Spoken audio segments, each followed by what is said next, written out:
Hey, this is the story of Delta Airlines Flight 1080. This is a story of bravery, skill, determination, and outstanding airmanship. Flight 1080 begins on the ground at San Diego International Airport on the 12th of April 1977.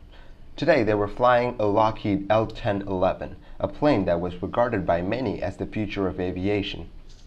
The L-1011 was so advanced for its time that it could even land itself.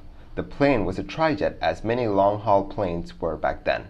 Twin-engine planes couldn't fly over oceans due to the regulations in place at the time, and four-engine airplanes were just too expensive to fly. So trijets were really popular at the time. The L-1011 in particular was a safe plane. In the cockpit was Captain Jack McMahon, co-pilot Will Radford, and Second Officer Steve Height. Captain Jack McMahon was as experienced as they came. He had been flying for 36 years. He has flown everything from biplanes to Wildcats in World War II and about a dozen passenger airlines. To say that he was experienced would be an understatement. They were flying out to Los Angeles International Airport with 11 crew and 52 passengers on board. As they taxied to the runway, the crew performed a controls check to make sure that all their control surfaces were good to go. At 11:53 p.m., they lifted off from runway 27 at San Diego International Airport. They were cleared to 10,000 feet. Immediately after takeoff, the plane noses up. Instinctively, Captain Jack McMahon pushes the control column full forward. Frantically, he checks the stabilizer settings. All appeared normal. The plane somewhat stabilized, and they continued their ascent. At an altitude of about 400 feet, the plane began to pitch up again. This time the pitch up was even more severe at about 18 degrees nose up. He was pushing the control column full forward. He was electrically trimming the airplane and manually trimming the airplane to get the nose down, but the plane did not respond.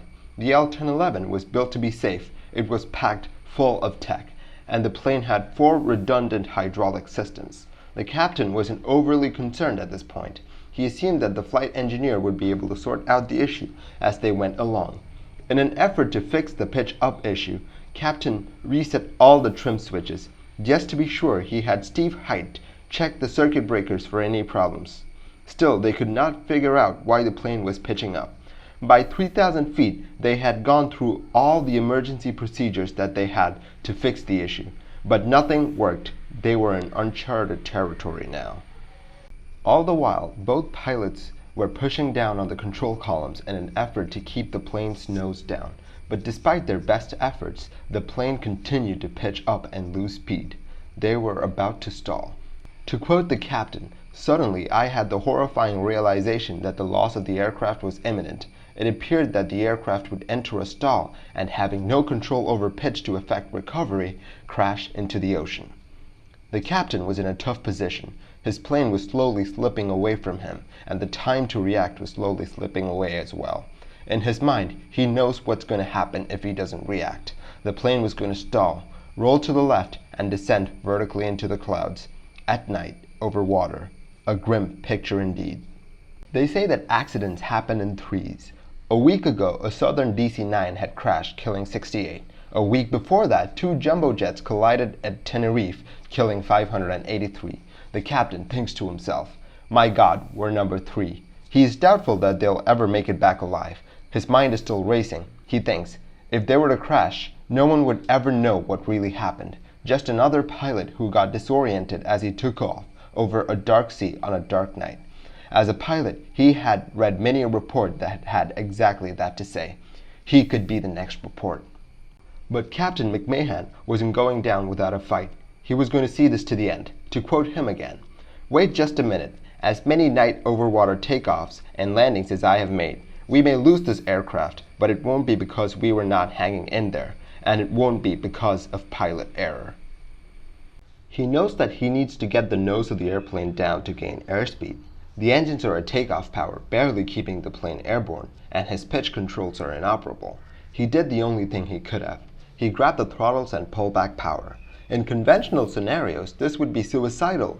Reducing power on a plane about to stall is a death sentence. You're robbing the plane of power, which it needs a lot of to gain airspeed. But this crew was far beyond anything conventional. They've gone through every procedure in the book twice, and they're barely hanging on. The plane begins to respond, slowly but surely.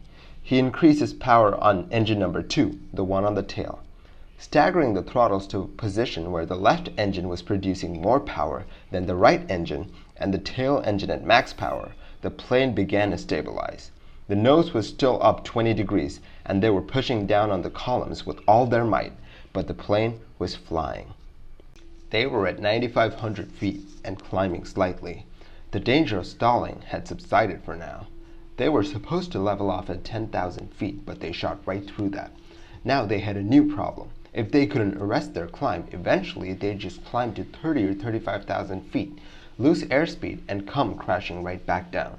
Approaching 14,000 feet, the captain reduces power on engines 1 and 3. This aircraft slowly responded, and they slowly began their descent to 10,000 feet. With the nose up so high, the engines were working harder than usual to maintain level flight. They were flying on the razor's edge.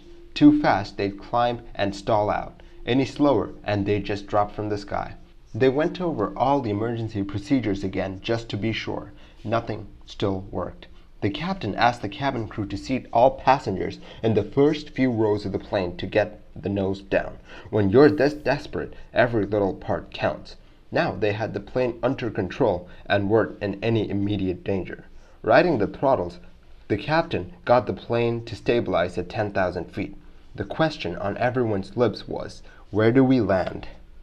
They were halfway between Los Angeles and San Diego. Bad weather prevailed along the west coast, so Los Angeles, Long Beach, and El Toro airports were out of the question. Palmdale or Edwards Air Force Base were good options, and the weather there was favorable. But it was well past midnight, and they closed at 10. It would take considerable time to get the airport staffed and the runway lights turned on. With the fuel starting to run low, they didn't have that time.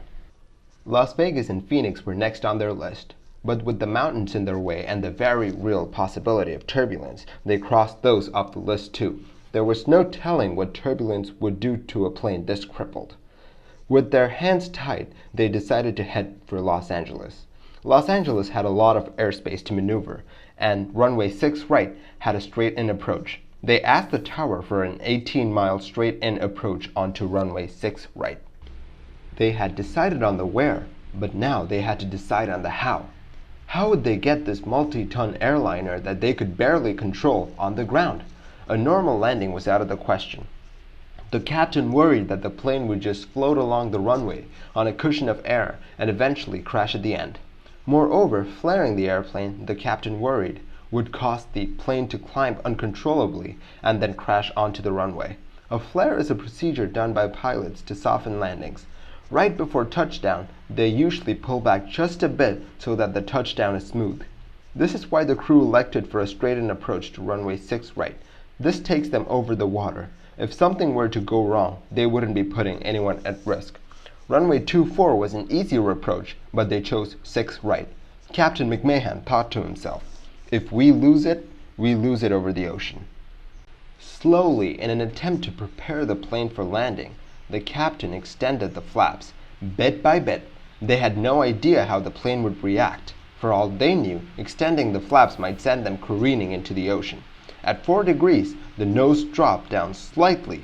For the first time throughout the flight, they could slightly ease off the control columns. They had been pushing the control columns forward the entire flight. They must have been exhausted by this point. They tried the autopilot to see if the autopilot could get the nose down, but the plane pitched up and therefore they disengaged it. Slowly, with the plane under control, they got down to 5,000 feet. With no outside references, they intercepted the localizer for runway 6 right. The plane was still pitching up precariously. The landing was a go. They were maintaining 180 knots, way too fast for a normal landing, but I imagine they were grateful just to be lined up with the runway. They stayed on the glide slope by varying thrust. It was a delicate balancing act. For the first time since San Diego, they felt hopeful. They had almost made it. The only thing to do was to drop the landing gear and to extend the flaps to 22. Then, at 2,500 feet, upon dropping the landing gear, the plane lurched into the air. They went above the glide slope. The captain had to act fast. He only had one shot at this landing. He thought about ditching along the coast as he pushed the control column forward with all his might. All that they had worked for was beginning to unravel. In a last-ditch effort, the captain increased power to the tail engine and pulled back power to the wing engines. He coaxed the wounded plane back onto the glide slope thanks to his sheer determination and amazing skill. 700 feet above the ground, they broke through the clouds. They saw runway 6 right for the first time that night. They were so close and the plane was stable, so they opted not to mess with the flaps anymore. They hit the runway at 165 knots. The plane was still pitching up, so they had to hit the brakes just to get the nose to drop.